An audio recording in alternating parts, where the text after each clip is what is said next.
शुचिकनखभूतं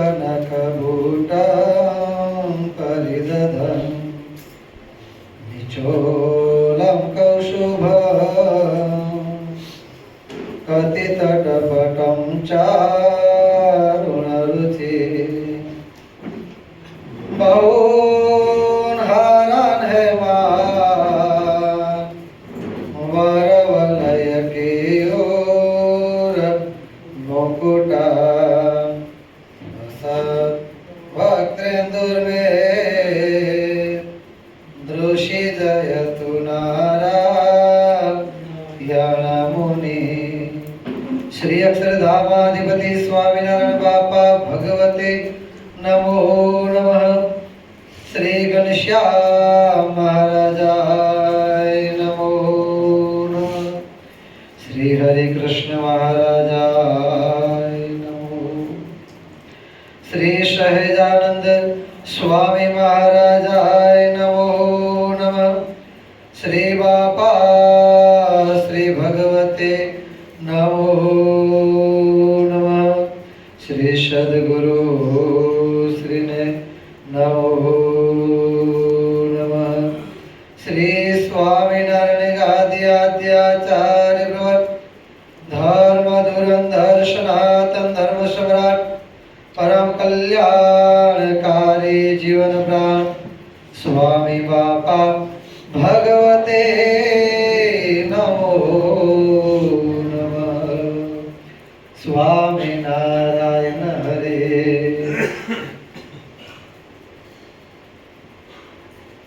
गढ़ड़ा प्रथम प्रकरण 58મો વચનામૃત બે સોમવાર પૂર્વે અહીંયા આપણે ભગવાનના મુખે એનું આપણે પાન કર્યું હતું। એના પછીના સોમવારે શિક્ષાપત્રી જયંતિ હતી એટલે આપણે શિક્ષાપત્રીનો મહિમા ગાન કર્યું હતું અને ત્યાર પછીના સોમવારે સોરી હું ગેરહાજર હતો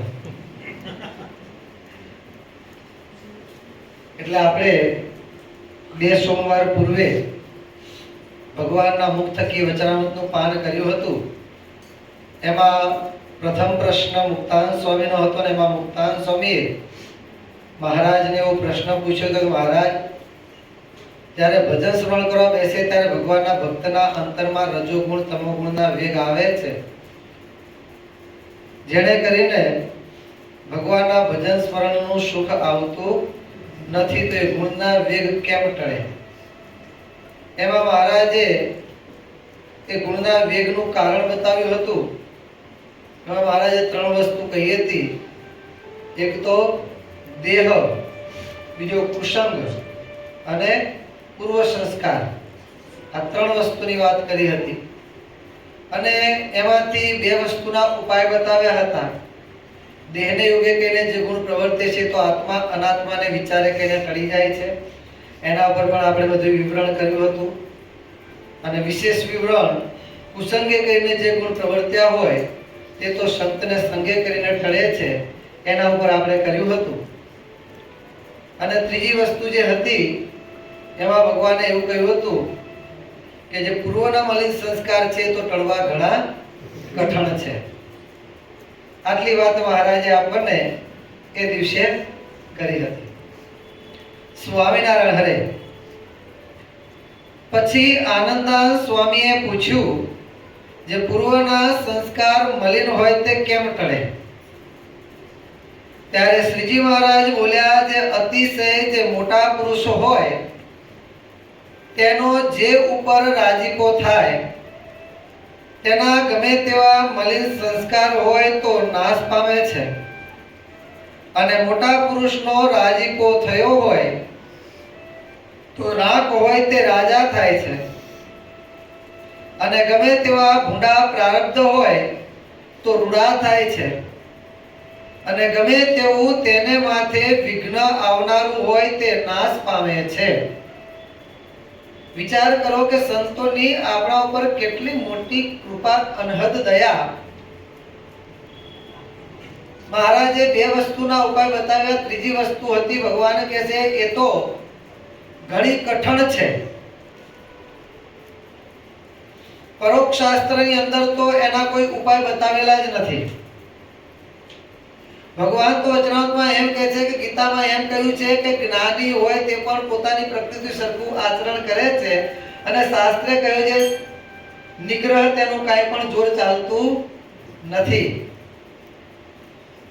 એટલે આવી રીતે ઘણી બધી વસ્તુ એવી છે કે જેના ઉપાય પરોક્ષ શાસ્ત્રની અંદર બતાવેલા નથી. એટલે મહારાજે પરોક્ષ શાસ્ત્ર પ્રમાણે કહ્યું કે એ તો ટળવું ઘણું કઠણ છે.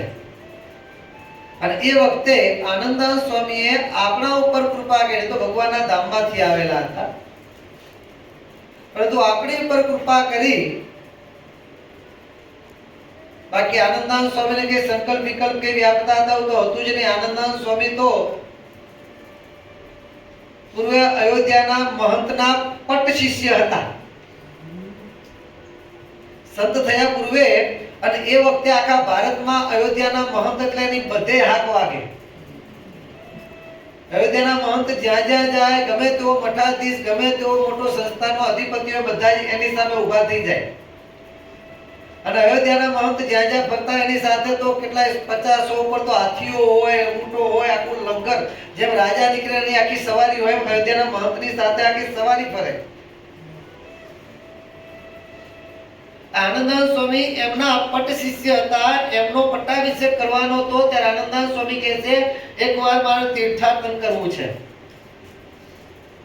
અને તીર્થાટન કરવા માટે નીકળ્યા. એ વખતે જેમ મહંત નીકળે એની સાથે આખું લશ્કર હોય, એની જેમ આ આનંદાનંદ સ્વામીની સાથે પણ આખું લશ્કર મોકલેલું. ત્યાંના મહંતે લગભગ રામ ગલોલા ત્યાંના મહંત હતા અને એના આપટ શિષ્ય હતા. ફરતા ફરતા ફરતા ફરતા ગુજરાતમાં આવ્યા. અને ગુજરાતમાં આવ્યા પછી જ્યાં ભગવાન સ્વામિનારાયણ દર્શન થયા ત્યાં ને ત્યાં જ રોકાઈ ગયા. એમની સાથે બીજા 50 શિષ્યો હતા.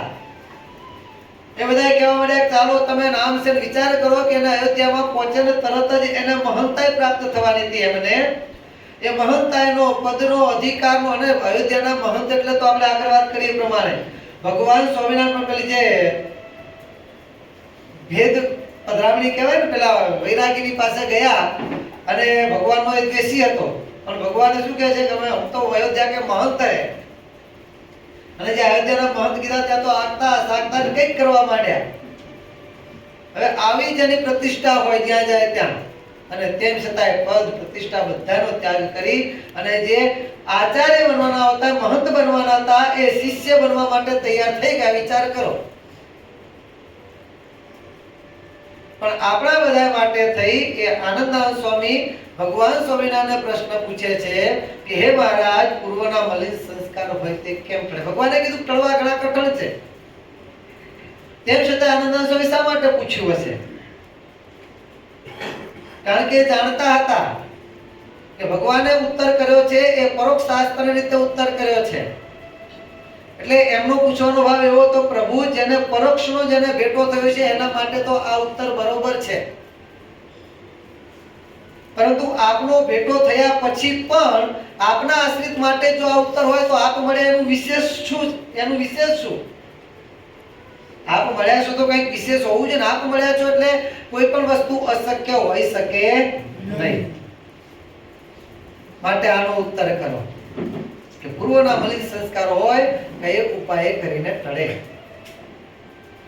અને ત્યારે ભગવાન સ્વામિનારાયણ એનો ઉત્તર આપતા અને જ્યાં જ્યાં પરોક્ષ શાસ્ત્રની અંદર હાથ ઊંચા કરી દીધા કે એનો કોઈ ઉપાય નથી,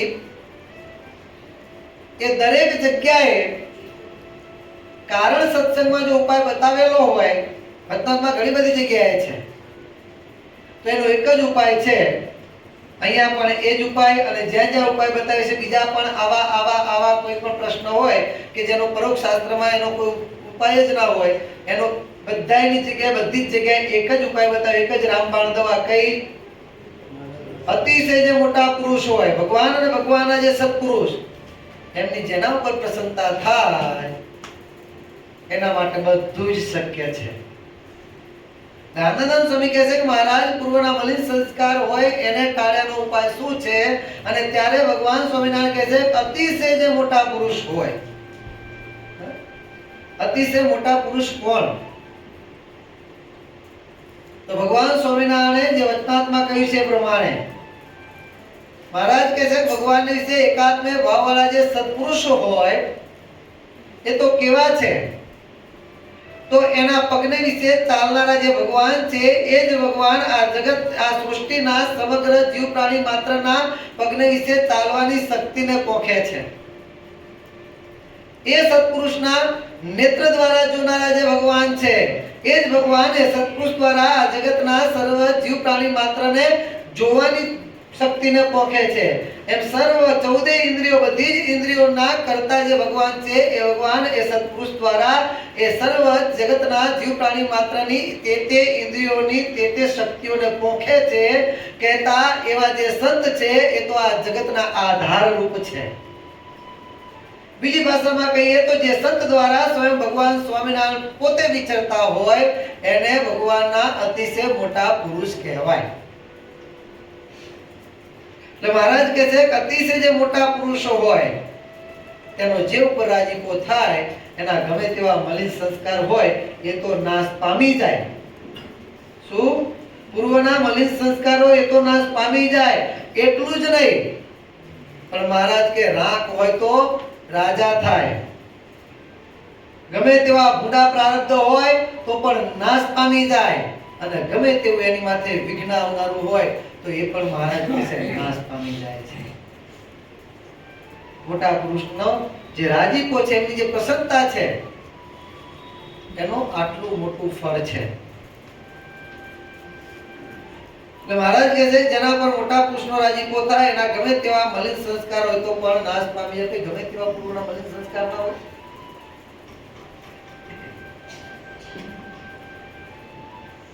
આપણે ગઈ વખતે કયા ભક્તની વાત કરી હતી? એટલે ગયા સોમવારમાં કહેતા આપણે જે આજ વચનામૃત પ્રમાણે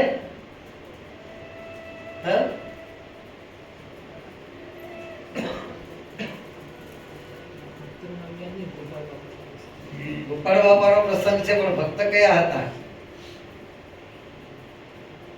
અભેશી દરબાર. સત્સંગ થયા પૂર્વે એમના સંસ્કાર કેવા હતા વિચાર કરો. આપણે બધું વર્ણન કર્યું હતું. એમના સંસ્કાર કેવા હતા? પરંતુ ગોપાળ બાપાનો જ્યાં યોગ થયો તો આખું પરિવર્તન આવી ગયું. કુસંસ્કાર શોધ્યા પણ મળે નહીં. કેમ?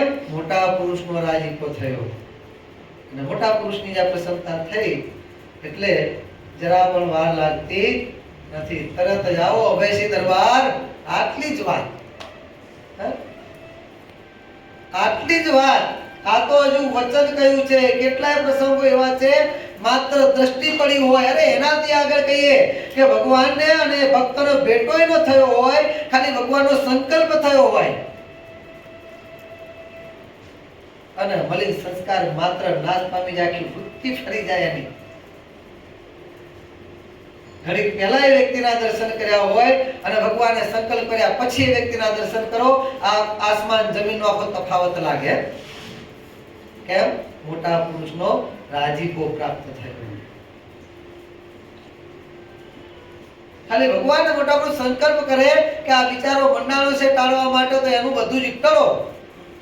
હજારો વર્ષ સુધી પ્રયત્ન કરીએ અને જે ફળ ન થાય એ ફળ માત્ર ને માત્ર ભગવાન મોટા પુરુષ સંકલ્પ કરે, સંકલ્પ માત્ર કરીને ફળની પ્રાપ્તિ થાય છે.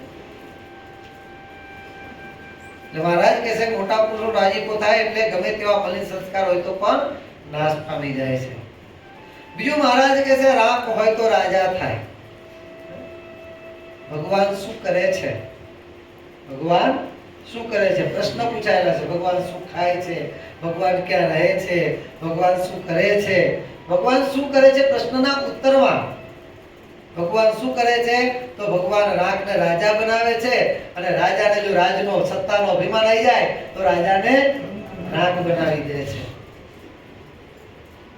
જો ભગવાનના સત્પુરુષની પ્રસન્નતા પ્રાપ્ત થાય તો રાગમાંથી રાજા બની જાય અને ભગવાનના સત્પુરુષનો જો કુરાજી પ્રાપ્ત થાય એટલે કે કુરાજી કોઈ જો કરાવે તો રાજામાંથી રાગ બની જાય.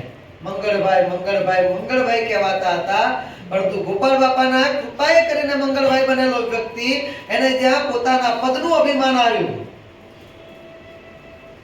જે બારણે બંધ છૂટીએ તે બંધ ન કરીએ બારણું, જે મોક્ષનો દરવાજો છે એમની કૃપાએ કઈને પદને પામ્યા હતા અને એમની પાસે પોતે પોતાના પદનું અભિમાન લઈને આવે. ગોપાળ બાપા જ્યારે વિદ્યાર્થી અવસ્થામાં મંગળભાઈ હતા ત્યારે આવ મંગળિયા, કેમ મંગળિયા, બેસ મંગળિયા, જા મંગળિયા, આ મંગળિયા મંગળિયા પ્રેમથી બોલાવતા. એ મંગળિયો ભગવાનની કૃપાએ કહીને મંગળભાઈ બને મોટા પદને પામ્યો અને ત્યાર પછી એક વખત ગોપાળ બાપાના દર્શન કરવા માટે આવે છે. ગોપાળ બાપા માટે તો અહીં નાના મોટા કોઈ નહીં. એ ન્યાય ગોપાળ બાપા એ જ પ્રેમથી એવા જ ભાવથી આવ મંગળિયા. ગુરુ શિષ્ય વચ્ચે બાપ અને દીકરાનો પ્રેમ હોય છે. આપણે પ્રેમમૂર્તિ બાપાનો સ્પેશિયલ શબ્દ બેટા, બેટા કહે કે બુલાયા હે. પ્રેમમૂર્તિ બાપા બેટા કે આપવામાં આનંદ થઈ જાય. આમ અત્યારે આમ સ્વપ્નમાં જાય મૂર્તિના દર્શન થઈ જાય આપણને એ જ પ્રેમથી એવા બેટા કે બેટા ડાયા તો છો ને, બેટા જમ્યા. આ એમના સ્પેશિયલ આ લેખો ના એમના શબ્દ તો આપણને આનંદ જાગીએ. સ્વપ્નમાં એ વખતે તો આનંદ હોય તો હોય, જાગીએ આપણે તો જાગીએ ત્યારે જાગૃતમાં આપણને 1 કલાક 2 કલાક સુધી એનો આનંદ એનો કેપ વર્તતો હોય. એટલે ગોપાળ બાપા એવા પ્રેમથી જેમ પહેલા બોલાતા આવ મંગળિયા અને આવ મંગળિયા કીધું, પેલો ભાઈ તો પોતાનું પદ લઈને આવેલો ભેગું અને પદ હોય ત્યાં સુધી હબરખા હોય, પરંતુ પગરખા અને હબરખા બંને વસ્તુ મંદિરની બહાર ભગવાનના મોટા પુરુષ પાસે ભેગું લઈ જવાય. પગરખા જેમ ઉતારે એમ એની પાસે હબરખા બધી ઈચ્છાઓ પણ ત્યાં જ મૂકી દેવી. બસ ભગવાન સંબંધી ઈચ્છાઓનું ગ્રહણ કરવાનું, બીજી કોઈ ઈચ્છા નહીં રાખવાની. આ મંગળભાઈ પોતાનું પદ ભેગું લઈને આવેલા. ત્યાં ગોપાળ બાપાએ આવ મંગળિયા કહીને બોલાવે એટલે પેલા ભાઈને ગમ્યું નહીં. એ વખતે તો કાંઈ ના બોલ્યા, પરંતુ પાછળથી ગોપાળ બાપાના સંતની પાસે જઈને કીધું કે સ્વામીને મોટા તો કહેવાય છે પરંતુ બોલાવવાનો વિવેક છે નહીં. કારણ કે શિક્ષાપત્રીમાં મહારાજે આજ્ઞા કરી છે જે વ્યક્તિ જેવા ગુણે યુક્ત હોય તે પ્રમાણે તેને બોલાવવો. તો એ ન્યાય ગોપાળ સ્વામીને બોલાવતા આવડતું નથી. ગોપાળ બાપાને વિવેક નથી કે છે. પેલા સંત મહિમાવાળા હતા, એમને જાણ્યું કે આ ભાઈના અવગુણ આવ્યો છે, અભાવ આવ્યો છે. ગોપાળ બાપાને જેને વાત કરી, સ્વામી આવું થયું છે. અને ત્યારે ગોપાળ બાપા કહે છે કે અમે જો અમારા પદ સામું જોવા જઈએ તો એનો શું કાંઈ શીખણત્રી આવે.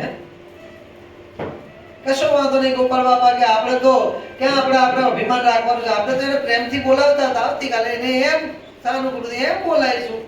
અને બીજા દિવસે જ્યાં દર્શન કરાવે આવો મંગળભાઈ કીધું, પેલો તો આનંદમાં આવી ગયો. પછી ગોપાળ બાપા કહે છે ભલા માણસ, તને આ લોકનું એક પદ છે એમાં તને આટલું બધું અભિમાન છે.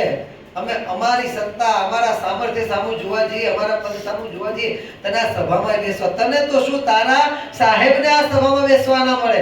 અક્ષર પર્યંત કોઈને ભવ બ્રહ્માદિકને નિશ્ચય મળતી નથી. આ પુરુષોત્તમ પાસે બેઠ્યાની જોગે એમાં તમને બેસાડીએ છીએ. તને એનું ગૌરવ હોવું જોઈએ કે ગોપાળાન સ્વામી બાપા આવડા મોટા ભગવાન સ્વામિનારાયણના જે સંત ભગવાનના એક સંકલ્પ સ્વરૂપ શ્રીજી પ્રભુને ગોપાળ મુનિમાં કાંઈ સુધાઈ નથી. એક છે છતાંય દેખાય બે, આપણને ખબર નથી. આવા ગોપાળ બાપા સ્વયં ભગવાન સ્વામિનારાયણ એમ કહે છે કે અમે તે ગોપાળાન સ્વામી તે અમે જ્યાં, અમે ત્યાં ગોપાળાન સ્વામી જ્યાં, ગોપાળાન સ્વામી ત્યાં અમે. અમારો સંકલ્પ એ ગોપાળાન સ્વામીનો સંકલ્પ અને ગોપાળાન સ્વામીનો સંકલ્પ તે અમારો સંકલ્પ. ખુદ ભગવાન સ્વામિનારાયણ પોતાના શ્રી મુખે કહે છે. એવા ગોપાળાન સ્વામી બાપા કહે છે કે અમારી જોડે તને બેસવા મળે, બોલાવાની વાત ક્યાં તને બેસવા મળે એ પણ તારા મોટા ભાગ્ય કે પણ પેલાને વાત મનાણી નહીં. પણ તોય સ્વામી આ લોકની રીતે તમારે રાખવું જોઈએ. જેને કૃપા વરસાવતા આવડે છે, પચાવતા ના આવડે તો કૃપા જ્યાંથી આવી હોય ત્યાં કૃપા પાછી ચાલી જાય. પાત્ર થઈ ગયું કાણું સ્રવી જાય કૃપા. અને અભિમાનના કારણે ગોપાળ બાપાની સામે પણ પોતાનું અભિમાન આવ્યું નહીં. અભિમાનના કારણે ટૂંક સમયમાં જ બધું પદ છીનવાઈ ગયું અને મંગળભાઈ માંથી હતા રહેવા થઈ ગયા. શું ખોટું હતું? બીજે બધે મંગળભાઈ કહેવાતા હતા. ભગવાન મોટા પુરુષ કેમ કરીને મારી પર રાજી થાય, બસ આ ભગવાન મોટા પુરુષની પ્રસન્નતા થાય તો રાખ હોય તે રાજા થાય, અને જો રાજી કરતા ના આવડે તો રાજા હોય તે રાખ બની જાય છે. આ દ્રષ્ટાંત છે. રાજા હોય તે રાખ બલિયાનું આ દ્રષ્ટાંત છે. રાખમાંથી રાજા થાય ભગવાન ને ભગવાનના સત્પુરુષની કૃપાએ કે એવું આપણે દ્રષ્ટાંત જોઈએ. જુનાગઢની બહાર જે પેલા કુંડ છે, કયા કુંડ કહેવાય? દામોદર કુંડ. શિયાળાનો સમય છે, બરોબરની ઠંડી છે, એ વખતની ઠંડી, કડકડતી ઠંડી આપણે બધા જાણીએ છીએ. એ તે પાછી સૌરાષ્ટ્ર કાઠિયાવાડની ઠંડી. અને સવારના પોરમાં વહેલા 4 વાગે સંતો ચાલ્યા આવે છે, દામોદર કુંડ ઉપર પહોંચે છે. સ્નાન પૂજા બધું બાકી છે અને એ વખતે સંતો ત્યાં સ્નાન કરવા માટે ઉતરે છે. ગોપાળાન સ્વામી બાપાનું મંડળ છે અને એમાંના સંતો બધા ત્યાં સ્નાન કરે છે. ઠંડુ પાણી, બહાર પણ ઠંડુ છે ને એ ઠંડીની અંદર સ્નાન કરવું તો નિયમ છે. સંતો સ્નાન કરે છે. એમાં એક વયોવૃદ્ધ સંત છે, ઠંડી સહન નહીં થવાના કારણે મૂર્છિત થઈ ગયા. અને મૂર્છિત થઈ ગયા એટલે બીજા સંતો શરીર પર ઘસે છે, ગરમી લાવવા માટે પ્રયત્ન ઘણું બધું, પણ બહાર આખું વાતાવરણ ઠંડુ કરે શું? અને એ પ્રમાણે પ્રયત્ન કરતા હતા ને એ વખતે એક મુસલમાન, બાવકો નામનો મુસલમાન અને એની બેન બંને જણા જંગલમાંથી લાકડા કાપીને આવે છે. લાકડા કાપીને આવતા જુએ છે એટલે સંતો પેલા બાવકાને બોલાવીને એમ કહે છે કે અમારા સંતને ઠંડી લાગી ગઈ છે, વયોવૃદ્ધ છે, ઠંડા પાણીમાં સ્નાન કરવાના કારણે એમને ઠંડી લાગી ગઈ છે, મૂર્છિત થઈ ગયા છે. તારા લાકડામાંથી થોડાક મને જો લાકડા આપે તો એમાંથી અગ્નિ પેટાવી અને આ સંતની ઠંડીને ઉડાડીએ કે છે. અને ત્યારે પેલો બાવકો પોતાનો આખો લાકડાનો ભારો નીચે ઉતારે છે, પોતાની બહેનને કહે છે ભાઈ તું જા, ભારો નીચે ઉતારી અને પછી ખીચામાંથી ચકમક કાઢી અગ્નિ પેટાવી. એ વખતે ચકમક હતા, અત્યારની જેમ લાઇટરો નહોતા, માચીસો પણ નહોતી, ચકમક હતા. ચકમક એટલે ઘણા તો ખબર નહીં હોય, કદાચ સાંભળ્યું છે તો થોડી ઘણી ખબર હોય. પથ્થર આવે અને પથ્થરની અંદર રૂની પૂણી રાખીને પથ્થરને ઘસે ને ગરમ થાય, એમાંથી તણકા થાય અને એમાંથી ઓલી રૂની પૂણી, એ જેને આવડતું એને આવડો. એ ચકમકની તો વાત મૂકો, દેવતા હોય ને દેવતાની અંદર લાકડા મૂકી અને ભૂંગરાથી ફૂંક મારીને અગ્નિ પેટાવો, એ જેને આવડતું એને આવડે. આ તો હજુ નવું, એ જે હજુ ગયું છે તો બહુ વર્ષો નથી થયા, કારણ કે ભૂંગરા તો આપણે ફૂકેલા છે. આમાં ઘણા બધા ફૂકેલા હશે ભૂંગરા. કે ભૂંગરું ફૂકીને પણ અગ્નિ પેટાવો એ પણ એક આવડત છે. તો ચકમક તો એથી આગળની વાત છે. પેલા બાવકા મુસલમાને ચકમકમાંથી અગ્નિ પેટાવે, અગ્નિ પેટાવે, બધી લાકડા સળગાવીને લાકડા સળગાવતા જાય, પેલા સંતને ગરમી આપતા જાય, તપાવતા જાય છે. બાજુમાં રાખીને સંતો એક પછી એક લાકડું મુકાતું જાય છે. પેલા બાવકાનો આખે આખો ભારો એમાં હોમાઈ ગયો અને આ બાજુ લાકડાનો ભારો પૂરો થાય છે અને આ બાજુ સૂર્યનારાયણ ઉદય થાય છે, એની ગરમી, અગ્નિની ગરમી. અને એમ કરતા કરતા ભગવાન ગોપાળાન સ્વામી બાપાની કૃપા કરીને પેલા સંતના શરીરમાં ચેતન આવ્યું.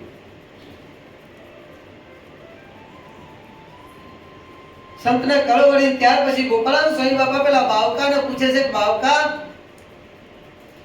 તું શું કામ કરે છે કે છે? અને ત્યારે કહે છે સ્વામી આ લાકડાના ભારા વેચીએ છીએ અને એમાંથી અમારું ગુજરાન ચલાવીએ છીએ. આ લાકડાના ભારા લઈ જઈએ ગામમાં અને ત્યાં જઈને વેચીએ અને એમાંથી જે કંઈ અમારે પૈસા ટકા જે અમારી ઉપજ થાય એમાંથી અમારા ઘરના 3 સભ્યો છીએ, હું, મારી બહેન અને મારી માતુશ્રી, 3નું ગુજરાન ચાલે છે.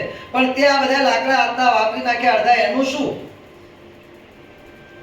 અને ત્યારે બાવકો કહે છે કશો વાંધો નહીં, કહે છે બીજા લાકડા કાપવા જઈશ, મળશે તો ઠીક છે, નહીં મળે તો કાંઈ નહીં. પરંતુ એક સંતની ઠંડી ઉડી છે, કહે છે એક સંતની ઠંડી ઉડી, એ અમને અનાજ મળે ખાવા, એના કરતા તો અનંત ઘણું મોટું સમજુ છું. ત્યારે ગોપાલ બાપા કહે છે ભલા માણસ તું જાતે મુસલમાન અને અમે તો હિન્દુ બાવા છીએ, હિન્દુના સંત છીએ, હિન્દુ ધર્મના અમે સંત છીએ. અને ત્યારે બાવકો છે કે જે ધર્મના પર તમે સંત છો અને સંતના કામમાં મારા લાકડા આવ્યા છે, કે છે એની બેનને કહે છે કે બેન તું જા લાકડા લઈને ગામમાં અને ભાડા વેચે, જેટલા આવશે પૈસા બીજા લાકડાઓ કાપવા જવું છે, એમાંથી ભગવાનની કૃપાથી જે કઈ મળવું હશે મળશે, એમાંથી બીજા આપણે કરીશું, પણ છેટલા તું લઈને જા. અને આ પ્રમાણે પેલા સંતની ઠંડી ઉડાડી છે. સંતની ઠંડી ઉડી એનો એને આનંદ છે, મારા લાકડા ઉપડી ગયા, એનો જરા પણ એને ખરખરો નથી. અને આવો એનો ભાવ જોઈને ગોપાળાન સ્વામી બાપા એની પર વારી ગયા. ગોપાલ બાપા કહે છે કે બાવકા આજે તે તારા લાકડા એક હિન્દુ સંતના કામમાં વાપરે, એમાંય પાછા ભગવાન સ્વામિનારાયણ, સર્વોપરી ભગવાન સ્વામિનારાયણ એના સંતની સેવામાં તારા લાકડા આવ્યા છે, કે છે માટે અમે તારી ઉપર રાજી છીએ, તારે માગવું હોય તે માગી. ત્યારે કહે છે સ્વામી સંતના કામમાં લાકડા વપરાય ને એનું જો અમે બેનિફિટ માંગીએ ને તો મારી સૌરાષ્ટ્રની ભૂમિકા લાજે કે છે ન માંગીએ અમે કોઈ સામાન્ય વ્યક્તિના કામમાં આવ્યો તો અમે ન માંગીએ આ તો સંતના કામમાં આવ્યા છે કે છે અને ત્યારે ગોપાળાનો સ્વામી બાપા અતિશય રાજી થાય તારે ભલે નથી લેવું ન લેવું એ તારો ધર્મ છે પરંતુ તારી આ ભાવના જો અમારે તને આપવું એ અમારો ધર્મ છે જય ભગવાન સ્વામિનારાયણ સંતના તના આશીર્વાદ છે કે આજથી તારે લાકડા ઉપાડવાનો ગયા કે છે ગોપાળાનો સ્વામી બાપાનો સંકલ્પ થાય છે કે આજથી તારે લાકડાના ભારા ઉપાડવાના ગયા આવો સંકલ્પ થાય છે ને એ જ સમયે બરોબર ગામની વચ્ચે બરોબર ચોકમાં જઈને એની બેન જે લાકડાના ભારા વેચવા માટે ઊભી છે એ જગ્યાએ પેલા ત્યાંના જૂનાગઢના નવાબનો શાહજાદો એનો કુંવર ફરવા માટે રથમાં બેસીને નીકળ્યો છે અને દીવાન ભેગો છે ને એ વખતે બરોબર એને પણ આ ચોકમાં આવવું અને ચોકમાં આવતાની સાથે પેલા બાવકાની બેન ઉપર એની દ્રષ્ટિ પડીને એની બેન એને ગમી ગઈ આ સંકલ્પ કોનો કામ કરે છે આપણા ગોપાળાના સ્વામી બાપાનો સંકલ્પ કામ કરે છે કારણ કે જેના પર ભગવાનના સાચા મોટા અતિશય મોટા સત્પુરુષ હોય એની પ્રસન્નતા થાય તો રાખ હોય તો રાજાથી જે સંકલ્પ થયો છે એમનો અને સંકલ્પ પેલા સહજાદા સુધી પહોંચ્યો એના અંતરમાં પ્રેરણા થઈ અને પેલી બાવકાની બેન એને ગમી ગઈ પેલા દીવાનને કહે છે કે તમે જેને પેલી જે આ પેલી સ્ત્રી ઊભી છે એને જે તમે પૂછો કે ના નિકાહ થયા છે દીવાન જેને પૂછે છે બેન તારા નિકાહ થયા છે પેલી કહે છે મારા નિકાહ અમે ગરીબ છીએ મારા નિકાહ ક્યાંથી થાય કે પેલો આવીને સહજાદાને કહે છે સહજાદો કહે છે ફરીથી એને જેને કહો કે જો એને વાંધો ના હોય તો આ જૂનાગઢનો સહજાદો તારી સાથે નિકાહ કરવાનો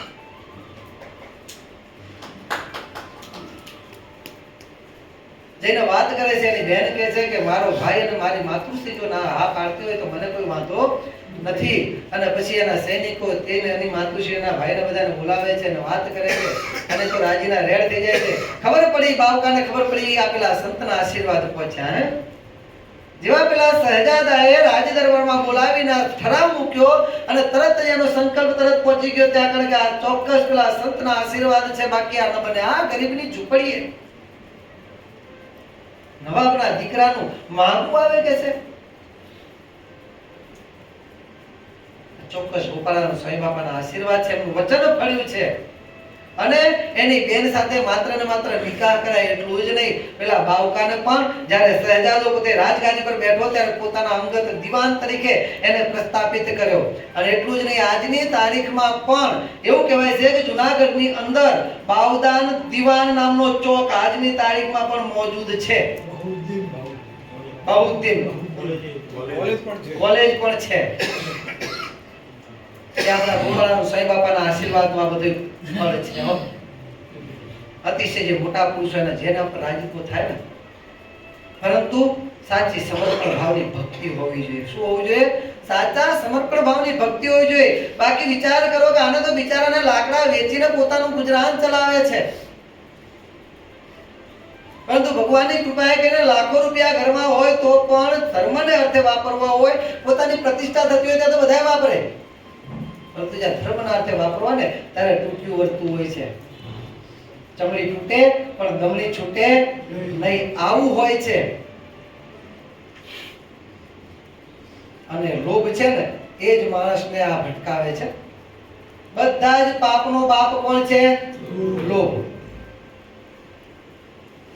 પાપનો બાપ લોભ છે એક શાસ્ત્રી કાશીની અંદર ભણીને વિદ્વાન થઈને બધા જ શાસ્ત્રોમાં પારંગત થઈને ઘેર આવે એની પત્નીને કહે છે હું ભણીને આવ્યો અરે બધું ભણી લીધું કે છે બધા જ શાસ્ત્રોમાં પારંગત કહેતા હોય છું બધી જ પ્રકારની પદવીઓ મળી ગઈ આ પ્રમાણે પૂછ્યું આ બધા જે હતું બધું જ કીધું આમ થઈ ગયું તેમ બધું જ ભણ્યા પરંતુ એક પ્રશ્ન પૂછ્યું તમે પાપનો બાપ ભણ્યા છો કે છે પાપનો બાપ કોણ કે છે પેલું ખાવું એટલું કે શાસ્ત્રમાં આવ્યું નહીં કે પાપનો બાપ કોણ બધા શાસ્ત્ર ફેંકી નાખ્યા બધા જ કંઠસ્થ કર્યા ભણી લીધું બધા જ શાસ્ત્ર સમજી ગયો પરંતુ પાપનો બાપ ક્યાંય મને જોવા મળ્યો નહીં પાપનો બાપ ભણવાનું બાકી રહી જાઓ પાછા કે છે શું કે છે પાછા વાળો કે છે તો હોમ મિનિસ્ટર નો ઓર્ડર થયો હે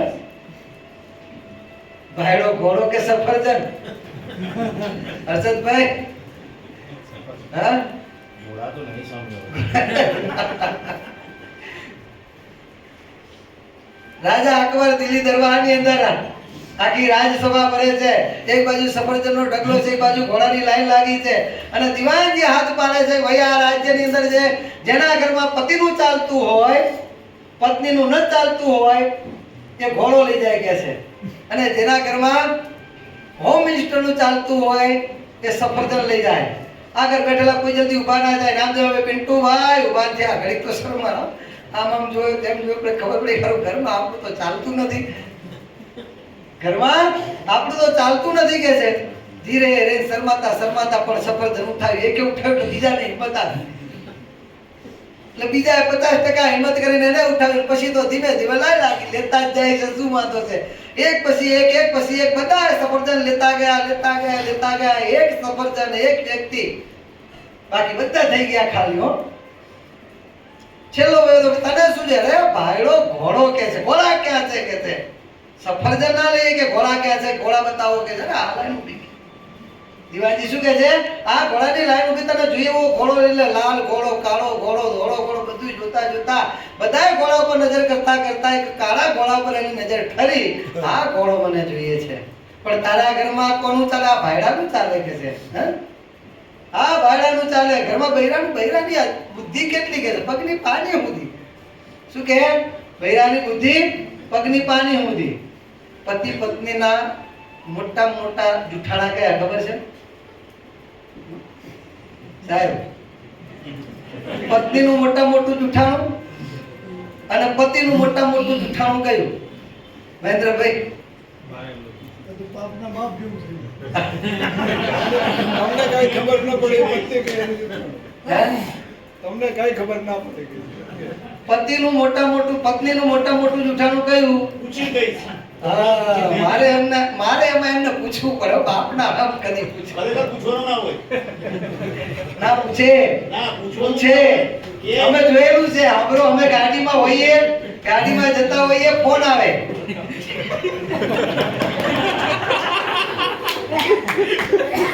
આજે જમવાનું શું બનાવશો, શું ખાશો કે છે. પેલો કે છે ભાઈ ભાખરી ભીંડાનું શાક કરના કરે. કામ તો હજુ ભીંડા કર્યા હતા કે છે. કાલે ભીંડા રોજ શું ભીંડા ખાવાના? કશો વાંધો નહીં. આપણે ભાખરી ભીંડા કરવા હોય તો ભાખરી ને બટાકાનું શાક આપણા ગીગાને પચતું નથી, એટલે ગેસ થઈ જાય છે. આ કરી નાખતો એમાં આમ થાય છે, પેલું કરી નાખતો એમાં એમ થાય છે, ઢોકળું થાય તો પછી શું કરવું? તો કે આમ તો ઢોકળાનું પલાળીને મૂક્યું છે. ઢોકળા ક્યારે પલાળે કહો? ઢોકળા હવારે પલાળે તો આજે થાય. નક્કી કરીને બેઠા હોય કે આજે ઢોકળા કરવા છે, તોય પૂછે. પણ કીધું તો કરવાનું ના, પૂછ્યું નથી કહેવાય ને. એટલે મારે એમાં એમને પૂછવું પડે. આ પત્નીનું મોટું જુઠ્ઠાણું અને પતિનું મોટું જુઠ્ઠાણું, એમાં એને હું પૂછવાનું? બાપના કશું પૂછ્યા વિના.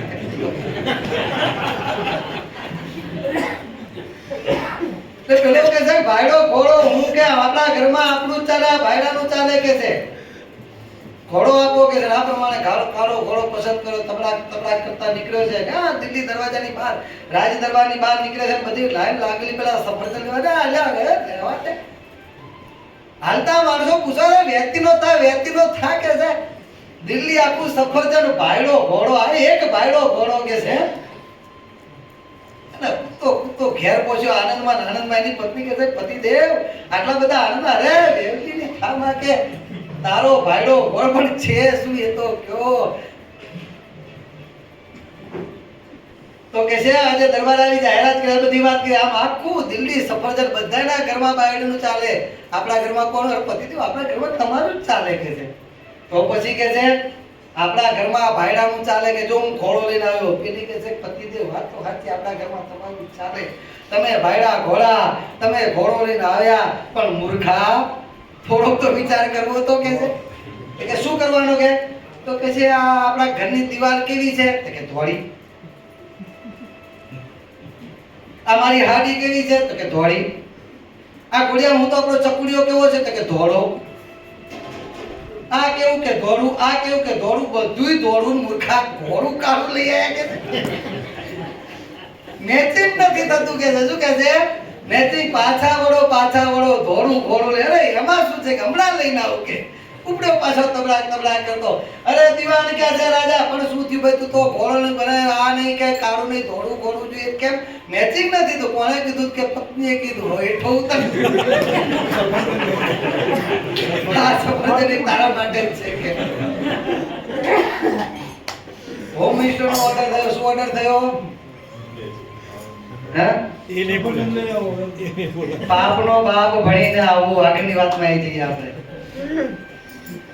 પાછા ઓલો બાપનો બાપ ભણીને આવો. પેલો બાપનો બાપ ભણવા માટે નીકળ્યો અને પછી એ જતો પેલી વેશ્યાવાળા, અમારે એક વેશ્યા હતી, એ રાહ જોઈ બેઠી. ટૂંકમાં આપણે બતાવીએ, સમય થતો જાય છે એટલે એને બોલાવ્યો. અને એને બોલાવ્યા પછી કે ક્યાં જાવ? દાદા હું તો બ્રાહ્મણ છું. આમ તો કે તો પણ તમારે બાપનો બાપ ભણવો છે ને? કે હા. કે હું ભણાવું કે છે, પણ તું જાતની વેશ્યા, હું બ્રાહ્મણ. એમાં ના કર બ્રાહ્મણ.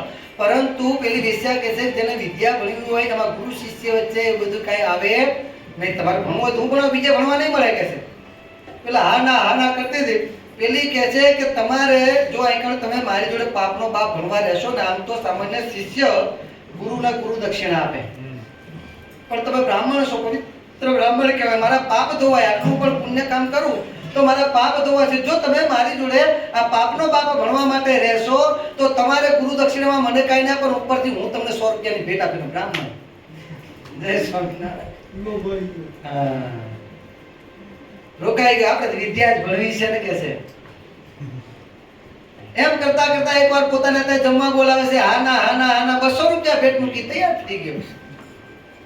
એમ કરતા કરતા એકવાર કહે છે હું મારા હાથે તમને જમાડું. અરે એ તો કે મારા હાથની રસોઈ મારા હાથે જમાડું. ના બોલે 500 રૂપિયા મૂક્યા. તૈયાર થઈ ગયો અને જ્યાં કોળીઓ મોઢા મૂકવા જાય છે, પેલો મોઢું ફાડે છે, છટાક દઈને દોર મારે છે. આ તને પાપનો બાપ ભણાયો કે છે. લોભ એ પાપનો બાપ છે. લોભના કારણે તું ક્યાંય નું ભરું? તું ના કર બ્રાહ્મણ, અને હું જાતે વેશ્યા, તું ક્યાં વિનો ભર્યો છે? વિચાર તો કર કે છે. મારા દાદા રોકાવાનો પડછાયો ના લેવાય ને, કે તું રોકાઈ ગયો કાઈ નહીં, મારા ઘેર જમવા આવ્યો, 1 દિવસ 2 દિવસ જમ્યો, એના કરતા વધારે લોભ માટે તને ખબર છે, તું ના પાડે છે, અને તેમ છતાં પૈસાનો લોભ જે મારા હાથે ખાવા તૈયાર થઈ ગયો. આ લોભ છે. શું નથી કરાવતો કે છે? લોભ છે જ પાપનો બાપ છે. એટલે આ પ્રમાણે લોભ હોય ત્યાં સુધી પુણ્યના કામ થઈ શકતા નથી. પરંતુ જ્યારે સર્વ સમર્પણ ભાવે ભગવાન અને ભગવાનના સત્પુરુષને રાજી કરવાની ભાવના જાગે છે ને, ત્યારે ભગવાનને મોટા પુરુષની એની પર પ્રસન્નતા થાય છે, અને ત્યારે એ રાંકમાંથી રાજા બની જાય છે. ભગવાન સ્વામિનારાયણ સત્સંગ પ્રચાર કરતા કરતા કરતા વિસનગર ગામના દેવડા ગામમાં પધારે છે. દેવડા ગામની અંદર બધા જ ભક્તો રોજ ભગવાનને અલગ અલગ ઘરે થાળ જમાડતા હોય છે. એટલે દેવડા ગામની અંદર રૂપાસા નામના એક ભક્ત, ગરીબ પરિસ્થિતિ, એને પણ ઈચ્છા થઈ કે મારે ભગવાનને મારા ઘેર થાળ જમાડવા છે. હિંમત ભેગી કરીને ભગવાનને પ્રાર્થના કરી, મહારાજ આવતીકાલે આપ મારા ઘેર થાળ જમવા પધારો. ભગવાન એ રૂપાસાની પરિસ્થિતિને જાણતા હતા. મહારાજ કહે છે રૂપાસા, તારા ઘેર અમે થાળ જમવા માટે તો આવીએ, પરંતુ અમારી એક શરત છે. તો કે મહારાજ આપની બધી શરત કબૂલ મંજૂર છે. અને ત્યારે મહારાજ કહે છે તારા ઘેર થાળ જમવા તો આવીએ, પણ બીજા ભક્તની જેમ તારે ભારે થાળ બનાવવાના નહીં. જો તારા ઘેર તું દાળ અને રોટલો બનાવે તો તારા ઘેર અમે થાળ જમવા માટે. ભગવાન પણ ભક્તની પરિસ્થિતિ જાણે છે. ભગવાન આ પ્રમાણે એને બાંધે છે. પેલા રૂપાસા કહે છે કશો વાંધો નહીં મહારાજ, આપની મરજી પ્રમાણે જ થાળ થશે, આપ મારે ઘેર થાળ જમવા માટે પધારો. અને ભગવાન એ ભક્તના ત્યાં થાળ જમવા જવાની હા પાડે છે. પેલા રૂપાસા ઘેર જઈને પત્નીને વાત કરે છે ભગવાન આપણે ઘેર થાળ જમવા માટે પધારવાના છે. અને ભગવાન આવી શરત કરી છે. પત્ની પણ વિચાર કરે, એને પણ સત્સંગ કેવો હશે. 2 ઢાળીઓ સત્સંગ હતો. એની પત્ની કહે છે ભલા માણસ, ભગવાન તો કદાચ આપણી પરિસ્થિતિ જોઈને એ પ્રમાણે ભગવાન દયાળુ છે, ભક્તને જાજુ ખર્ચ ન થવું જોઈએ એવા ભાવથી કદાચ ભગવાન આપણને પ્રમાણે શરતમાં બાંધે. પરંતુ ભગવાન જેવા ભગવાન અનંત બ્રહ્માંડના રાજા આપણા ઘેર થાળ જમવા માટે પધારે, અને એ વખતે આપણે દાળ અને રોટલો ભગવાનના ચરણે ન મુકાય. કદાચ આપણી પાસે ધન દોલત જાજી નથી, પરંતુ હું મારા ઘરેથી, મારા પિતાશ્રીના ઘરેથી આવ્યું, કર્યાવરમાં જે સોનું આવ્યું છે એ બધું શું કરવાનું? ભગવાનની સેવામાં કામ ના આવે તો કે છે જાઓ મારું આ એક કલ્લું લઈ સોનાનું, અને જેને ગ્રીવે મૂકી આવો કે છે, અને જે કઈ રૂપિયામાંથી સારું સીધું લઈ આવો કે આપણે થાળ ભગવાન માટે તો લાડુ ને એવા બનાવવા છે, જેવા તેવા થાળ બનાવવા નથી. અને આ પ્રમાણે થાળ તૈયાર થાય છે. ભગવાન જમવા માટે પધારે છે. એક બાજુ ભગવાનને વિરાજમાન થવા માટે મૂકવામાં આવે છે અને બીજા બાજુ ઉપર ભગવાનને થાળ જમાડવાના છે. અને ભગવાન જ્યાં હસ્ત અને ચરણ ધોઈ અને બાજુ ઉપર જમવા માટે વિરાજમાન થાય છે અને આ બાજુ થાળ લાવીને જ્યાં મૂકવામાં આવે છે, ભગવાન થાળ જુએ છે. અને એ વખતે ભગવાનને થાળની અંદર જોઈ દાળ, ભાત, શાક, લાડુ, ફરસાણ, બબે શાકના આવા થાળ જોઈને ભગવાન પેલા રૂપાસાને એમ કહે છે કે રૂપાસા, અમે તો એમ જાણતા હતા કે તમે ખૂબ ગરીબ છો, પરંતુ આ થાળના દર્શન કરતા તમને એમ લાગે છે કે તમે તો ધનવાન લાગો છો. અને ત્યારે રૂપાસા કહે છે, પ્રભુ આપની કૃપાએ આપ મળ્યા છો, આપ મળ્યા છો, પછી શું કમી હોય? બ્રહ્માંડ સ્વામીને મહારાજે વડતાલનું મંદિર કરવા માટે મોકલ્યા અને એવું કહેવાય છે કે 11 રૂપિયા આપીને મોકલ્યા હતા. કેટલા? 11 રૂપિયા આપીને મોકલ્યા હતા. મહારાજ કહે છે કે આપણે જાજુ કઈ કરવા નથી, આટલામાંથી પૂરું કરવાનું છે. હવે 11 રૂપિયામાંથી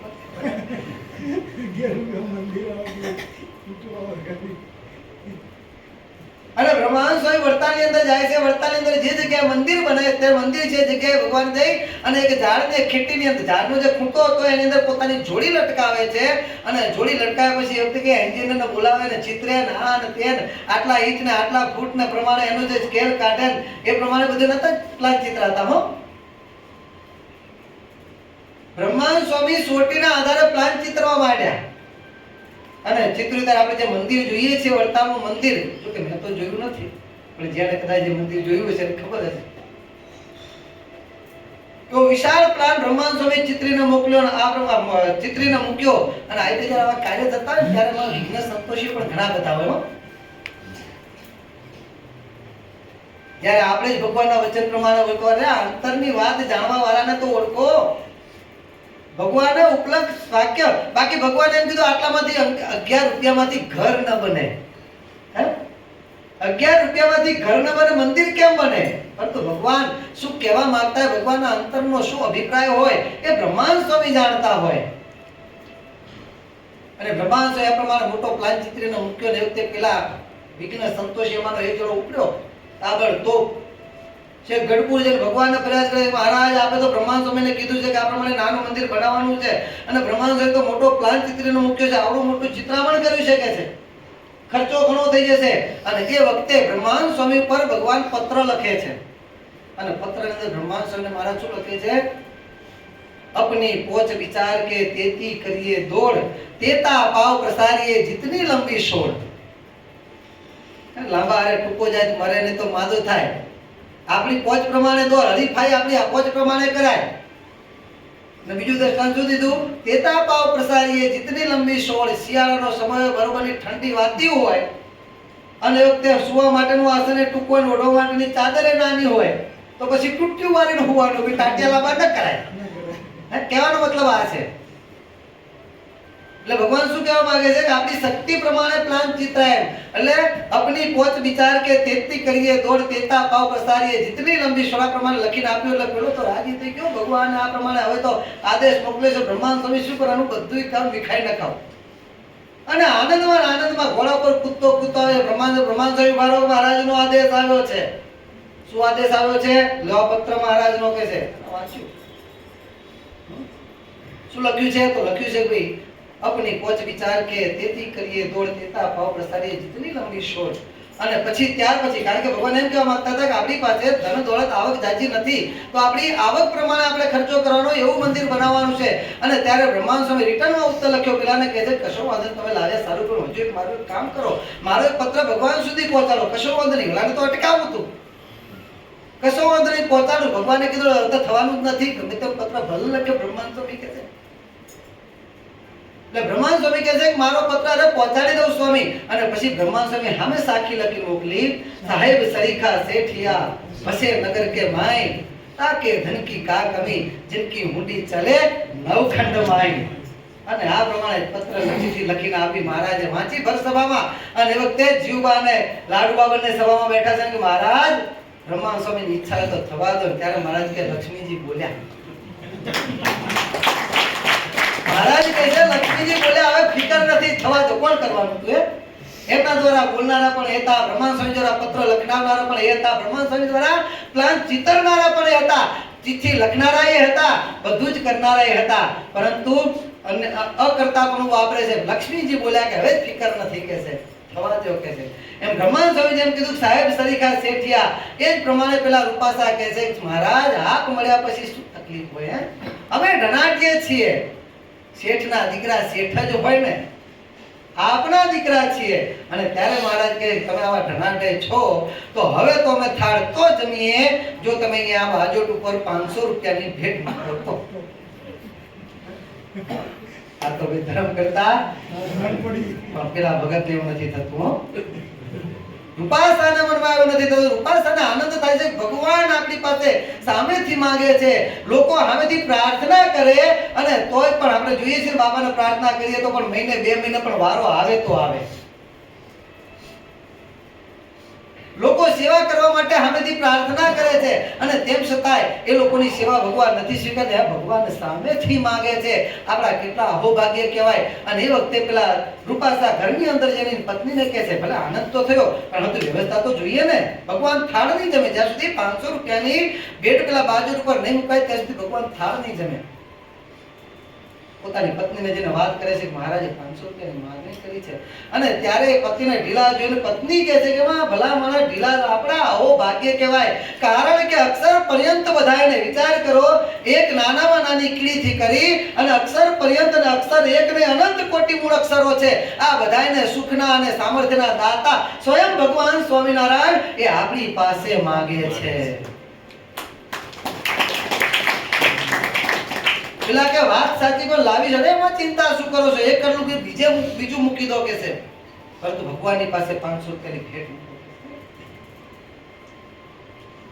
ધન્ય છે એવા પત્નીને પણ જે પોતાના પતિને ભગવાન. બાકી તો શું થાય, તમે કમાવો છો, તમે આમંત્રણ આપીને આવ્યા છો, અથવા તો ધર્મ કરવો હોય તો ધર્મ માટે પણ ઝઘડા થાય. અમારે આરતી કરવી તો શું કરવાનું, આમ કરી દો શું, પણ પોતાનું આપીને એના પતિ નથી કમાઈ શકતા તો પોતાના પિયરમાંથી આવેલું હોય જેની પર પોતાનો હક છે એ આમ તો છે જ નહીં પણ માનતા હોય છે. કારણ કે તમે પતિના બધી મિલકત ઉપર તમે પણ જો પલાઠી વાળીને બેઠા છો તો બધું આપણું જ છે. બધાને એકાબીજીનું છે દરેકનું. એમ અરસપરસ પતિ એમ જાણતા કે આટલું બધું કમે લઈને આપું છું, ઘરે ચલવે છે, અરસપરસ બધાને છે. આ મારું ને આ મારું, આ તારું ને આ મારું કાંઈ જ નહીં, બધું આપણું જ છે. એવા ભાવથી જ્યારે જીવે ને ત્યારે આ પ્રમાણે બધું થતું હોય છે. એટલે પેલા પત્ની એમ કહે છે કે ચિંતા શા માટે કરશો? બીજું કલ્લું ગીરવે મુકાવી 500 રૂપિયા લઈને જ્યાં ભગવાનના થાળ બાજુ ઉપર ભેટ મૂકીને ભગવાને પણ એવી જ લીલા આવી. ત્યાં સુધી ભગવાને કોળિયો મોઢામાં નામ મૂક્યો. એટલે 500 રૂપિયાની ભેટ મુકાની પછી ભગવાન સ્વામિનારાયણ પોતાના મોઢામાં કોળિયો મૂકે છે. ભગવાનના થાળ અંગીકાર કર્યા, હસ્તપ્રક્ષાલન કરી ત્યાર પછી ભગવાન એ ગામથી બીજે ગામ જવા માટે નીકળે છે. અને એ વખતે પેલા રૂપાસાને એમ કહે છે કે રૂપાસા 500 રૂપિયા લઈને અમારી સાથે ચાલો. ભગવાન સ્વામિનારાયણ રૂપાસાની સાથે સંતોની સાથે વિસનગર પધાર્યા છે. અને વિસનગરની અંદર જઈ અને એ વખતે 4 આને મણ, કેટલા હિમાંશુ 4 આના એટલે કેટલા થાય? 25 પૈસા. 16 આનાનો રૂપિયો એટલે 4 આને 25 પૈસા. 4 આને મણ જુવારનો ભાવ હતો. રૂપિયા કેટલા છે? 500 રૂપિયા. તો કેટલી જુવાર આવે? રૂપિયાની 4 મણ. તો 5 ને 4 ગુણી દો, 2000 મણ જુવાર ભગવાને એ રૂપાસા પાસે લેવડાવી. રૂપાસાને કહે છે કે આ જુવારને તમે તમારા ગામ લઈ જાઓ, તમારા ઘરે લઈ જઈ અને સાચવી રાખજો. જ્યારે અમને જરૂર પડશે ત્યારે અમે મગાવી લઈશું. રૂપાસા તો ભગવાનની આજ્ઞાથી એટલે જુવારને ગાડામાં ભરાવીને પોતાને ઘેર લઈ જઈને ખાણમાં ઢાંકીને મુકાવી દે છે. અને બીજા જ વર્ષે ભગવાનની ઈચ્છા કે ના 69 કાળ પડ્યો. અને કાળ એટલો ભયંકર હતો, શાસ્ત્રમાં વર્ણન આવે છે માણસને ખાય આવી પરિસ્થિતિ આવી ગઈ. લોકો પાસે રૂપિયો ન રહ્યો, ખાવાનું રહ્યું, લોકો ચોરીઓ કરવા માંડ્યા. અને ચોરીઓ કરવા માંડ્યા એ વખતે પેલા રૂપાસાને બીક લાગી કે હવે આપણી ચોરી, આ તો આપણું નથી, આ તો ભગવાનની અમાનત છે અને કોઈ ચોરી જાય તો આપણે ગુનેગાર થઈ જઈએ. ભગવાનને પત્ર લખે છે મહારાજ આપની આ રખાવેલી જુવાર આપની અમાનત છે, આ ભાઈથી લેવડાવી લો. કારણ કે ચોરીનો ભય લાગે છે અને જો આપની પાસે વ્યવસ્થા ના હોય તો હું આપજો ત્યાં અહીંયાથી પહોંચાડી દઉં. પરંતુ હવે મને ચિંતા થાય છે. અને આ પ્રમાણે ભગવાનને જે સમાચાર મોકલ્યા ત્યારે ભગવાન મળતા સમાચાર મોકલી સુપાસા એ 500 રૂપિયા પણ તમારા જ હતા અને જુવાર પણ તમારી જ છે. એ જુવારને વેચી દેજો અને વેચ્યા પછી એમાંથી જે કાંઈ રૂપિયા આવે એમાંથી તમારો આ કાળનો જે સમય આવ્યો છે એમાં તમારું ગુજરાન ચલાવી અને આ કાળને તમે પસાર કરજો. અને એ વખતે વિસનગરની અંદર જુવારને જ્યાં વેચવા ગયા ને 4 આને મણના ભાવે ખરીદેલી જુવાર 4 રૂપિયે મણના ભાવે વેચાણી. કેટલા થાય ગયો? હા 80,000 8,000 કોઈ 80,000 બોલ્યું 8,000 રૂપિયા. વિચાર કરો 500 રૂપિયાના સીધા વર્ષ પૂરું નથી થયું અને 8,000 રૂપિયા કઈ બેંક આટલું વ્યાજ આપે છે? પરંતુ અહીંયા ભગવાનના સત્પુરુષની કૃપાનું ફળ છે. ભગવાનની કૃપા થઈ છે. જે મહારાજે કીધું કે ભગવાનના સત્પુરુષની જેના ઉપર કૃપા થાય છે રાખ હોય તે રાજા થઈ જાય. ભગવાને સંકલ્પ માત્ર કરીને રૂપાસાને રાજા બનાવી દીધા. એ 500 રૂપિયાની માંગણી કરી અને નિસંકોચપણે ભગવાનના ચરણે રાજી થઈને પાછા એ તે ભગવાનના ચરણે સમર્પિત કર્યા. આ એમનું સર્વસ્વ નહોતું, સર્વસ્વથી ઉપર જઈને એમણે ભેટ ધરી હતી.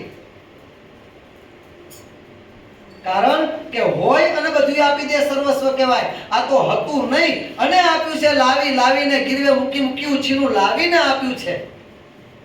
એટલે સર્વસ્વથી પણ અધિક ભગવાનના ચરણે અર્પણ કર્યું કહેવાય. અને આ પ્રમાણે જ્યારે ભક્ત નિષ્કામ ભાવે અને એની પાછળ કોઈ આશા નથી, માત્ર ને માત્ર આનંદ છે. ભગવાન જેવા ભગવાન આપણી પાસે માંગે છે, આપણા અહોભાગ્ય કહેવાય.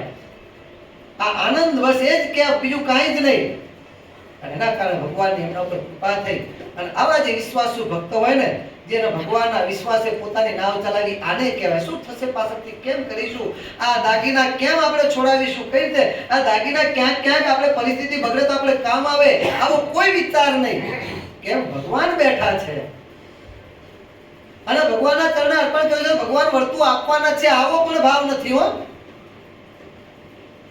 બસ ભગવાનને માગ્યું, આપણે આપવાનું. કેટલું વિશ્વાસનું અંગ છે આ ભક્તને. અને આવો જ્યારે વિશ્વાસ આવે ને ત્યારે એના પર ભગવાનની કૃપા થાય છે. આવો વિશ્વાસ તો થઈ શ્રીજી મહેર કરો. ભગવાન સ્વામિનારાયણ છેલ્લા પ્રકરણના 14મા અવતારમાં કહે છે કે જેમ વિશ્વાસુ ભક્ત છે ને, જેમ માતા બાળકની રક્ષા કરે ને, તેમ મહારાજ કે અમે એ ભક્તની રક્ષા કરીએ છીએ.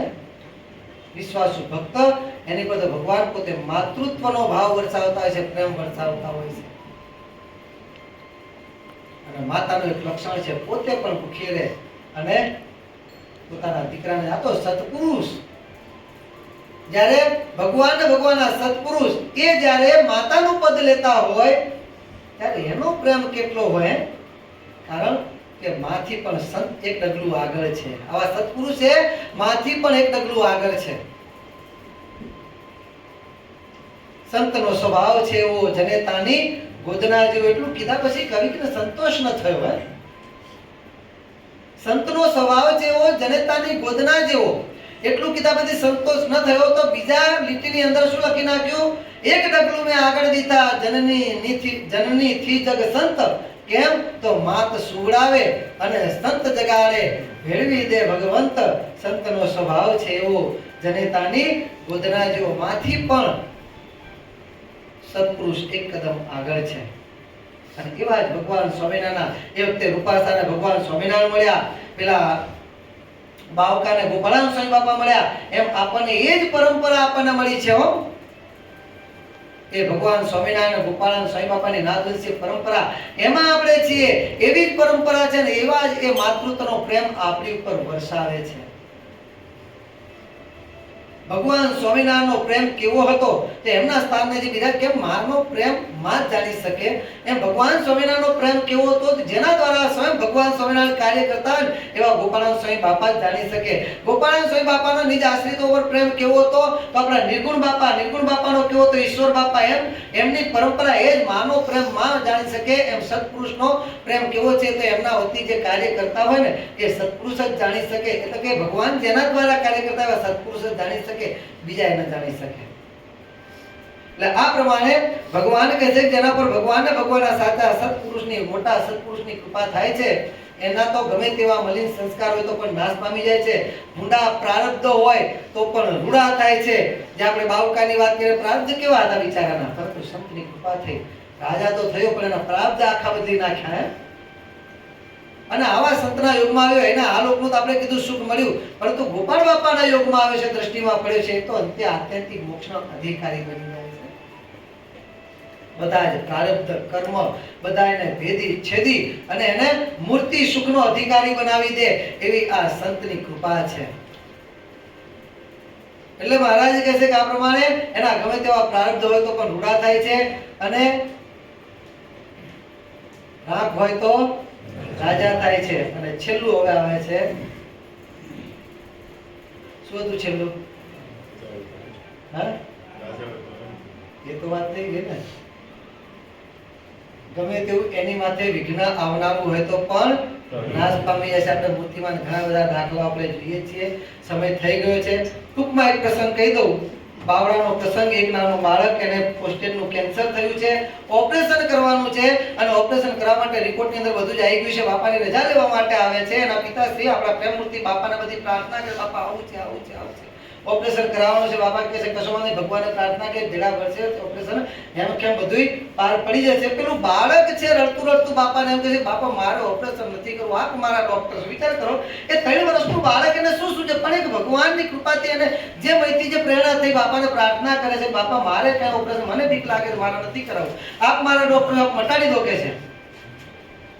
બાપા એના માથે હાથ મૂકે છે, બેટા તું ચિંતા ના કર કે છે. હવે તો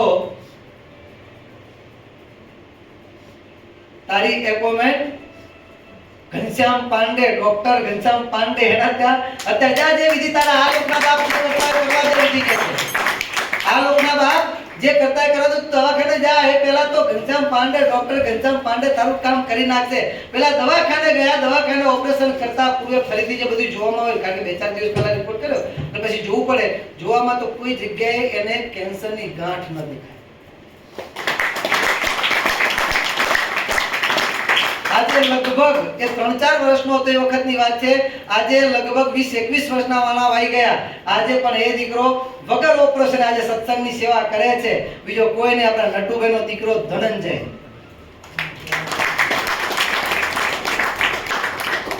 ગમે તેવું માથે વિઘ્ન આવનારું હોય તો પણ નાશ પામી જાય. જો ભગવાનને, ભગવાનના સાચા સત્પુરુષની કૃપા થાય તો એટલે આપણે પણ આ રીતે ભક્તિ કરી, સેવા કરી, જ્યાં જ્યાં આપણને જે પ્રમાણે લાભ મળે સત્સંગ કરી, એમના વચન પ્રમાણે વર્તી, કેમ કરીને એ આપણી ઉપર રાજી થાય. આવા પ્રયત્ન આપણે કરતા રહીએ. અને હમણાં આપણે બધા જાણીએ છીએ પ્રમાણે સમયાની હારમાળા ચાલે છે. એક પછી એક સમયા. એમાં ખાસ કરીને દશાબ્દી મહોત્સવ ચાલે છે. હવે છેલ્લો બાકી રહ્યો છે કલોલ દશાબ્દી મહોત્સવ. એ કલોલ દશાબ્દી મહોત્સવના સ્પોન્સર પોતે જ આમંત્રણ આપવા અહીંયા આવ્યા છે. જે આમંત્રણ આપે આપનો સ્વીકાર કરીશું. આજની આ સભાના કારણે, સત્સંગ સભાના સ્પોન્સર આગળ વાત કરી પ્રમાણે ધર્મેન્દ્રભાઈ સ્વામીના દીકરા પાર્થ, એના આજે જ લગ્ન છે. મને ધર્મેન્દ્રભાઈ કીધું, સ્વામી કેમ કરાય, મારે ભક્તોને આમંત્રણ આપવું ને આપવું કેમ કરાય, સોમવાર છે કે? મેં કીધું સભામાંથી ન બોલો પણ આવો એક ઉપાય છે તો કેમ કરાય? પછી એમણે પોતે જ કીધું આવું કરે. મેં કીધું વેરી બેસ્ટ. મેં કીધું સભાની અંદર સભાની અંદર આપણે દિવસે ભગવાનના થાળ ને ભક્તોના થાળ બધું. મેં કીધું વેરી બેસ્ટ. એમાં બધા ભક્તો એમાં તમારા પાર્થના લગ્નમાં આવી ગયા અને એ પ્રમાણે આજે સ્પોન્સર બન્યા છે. અને ભગવાન બાપા સ્વામી બાપાને આપણે પ્રાર્થના કરી કે પાર્થભાઈનું સાંસારિક જીવન ખૂબ જ સરસ, અને જેમ અહીંયા કણ રૂપાસાની બધી વાત કરી, જે 2 ઢાળીઓ સત્સંગ, એમ 2 ઢાળીઓ સત્સંગ એમનો પણ થાય, અને ભગવાન બાપા સ્વામી બાપાને ખૂબ ખૂબ રાજી કરી શકે એ ભગવાન બાપા સ્વામી બાપા એમની પર ખૂબ ખૂબ પોતાને પ્રસન્નતા વરસાવે, અને આપણ સૌ પર ખૂબ ખૂબ પ્રસન્નતા વરસાવે એ બાપાના ચરણોમાં પ્રાર્થના કરીશું. અને હવે હર્ષદભાઈ કલોલથી પધાર્યા છે તે ત્યાંના મહોત્સવનું આપણને આમંત્રણ આપશે. બોલો અક્ષરધામના અધિપતિ સ્વામિનારાયણ બાપાની જય, ઘનશ્યામ મહારાજની જય, શ્રી કૃષ્ણ મહારાજની જય, સહજાનંદ સ્વામી મહારાજની જય.